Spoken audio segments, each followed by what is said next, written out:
Hi viewers, అందరికీ నమస్కారం. Welcome to Sravya's recipes. ఇవాళ మనం రాగి జావ ఎలా చేయాలో చూద్దాం. స్వీట్ జావకి కావాల్సిన పదార్థాలు: బెల్లం, పాలు. రాగి పిండి 3 స్పూన్స్ తీసుకున్నాను ఈ స్పూన్తో. దీంట్లో ఒక గిన్నె తీసుకోండి, కంటైనర్ తీసుకోండి, దాంట్లో రాగి పిండి పోసేయండి. రాగి పిండి పోసి ఫస్ట్ కొంచెం వాటర్ పోసుకోండి. కొంచెం వాటర్ పోసుకోండి. ఇలా లిక్విడ్ గా కలుపుకోండి. ఫస్ట్ ఈ క్లమ్జీమ్స్ అనేది ఉండకూడదు, ఈ బబుల్స్ కానీ ఏవి ఉండకుండా నీట్ గా ఫస్ట్ కలిపుకోవాలి. గడ్డగట్టకుండా కలుపుకోవాలి. లేదంటే డైరెక్ట్ గా వాటర్ పోసేస్తే గడ్డగట్టేస్తుంది. అందుకని కొంచెము గడ్డలుగా ఉండలుగా వస్తుంది. కొంచెం వాటర్ పోసి ఫస్ట్ కలిపుకోండి. ఇట్లా బెల్లం ఇలా కచ్చాపచ్చిగా దంచాలండి.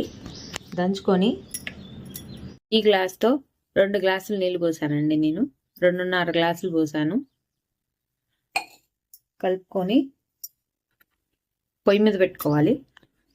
పొయ్యి మీద పెట్టుకొని సిమ్లో పెట్టుకోవాలండి. హైలో పెట్టుకుంటే మాత్రము పొంగిపోతుంది. సిమ్లో పెట్టుకొని కలిపుకోండి. ఇవాళ మనం స్వీట్ చేస్తున్నాము.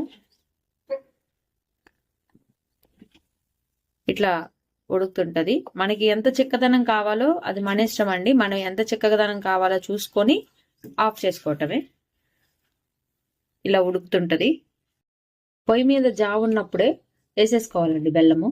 ఎందుకంటే ఆ వేడికి కరిగిపోతుంది. విడిగా కరగాలంటే చాలా టైం పట్టింది. సో పొయ్యి మీద ఉన్నప్పుడే బెల్లం వేసేసుకోండి. నేను వేసేసాను. కలిపుకోండి 2 నిమిషాలు. మధ్య మధ్యలో బెల్లం కరిగిందో లేదో చూసుకోండి. ఎక్కువసేపు అయితే ఉంచొద్దు, మళ్ళీ చిక్కబడిపోతుంది. చూసారు కదా, నేను ఆపేసాను, దించేసాను. నాకు ఈ కన్సిస్టెన్సీ చాలండి. కొంచెం చిక్కబడితే చాలు. జావ అనేది తాగాలి కానీ తినకూడదు. అందుకని నాకు ఈ కన్సిస్టెన్సీ చాలు. దించేసాం కదా, దించిన తర్వాత ఇందులో పాలు పోయండి. నేను 1 కప్పు పాలు తీసుకున్నాను. పాలు పోయండి. అంతే, వేడి వేడి తీపి తీపి రాగి జావ రెడీ అయిపోయింది. మీకు స్వీట్నెస్ తగ్గింది అనుకుంటే కొంచెం వేసుకోవచ్చండి. ఇంకొంచెం బెల్లం కానీ, లేకపోతే చక్కెర తినేవాళ్ళు చక్కెర వేసుకోవచ్చు. బెల్లం చాలా మంచిది.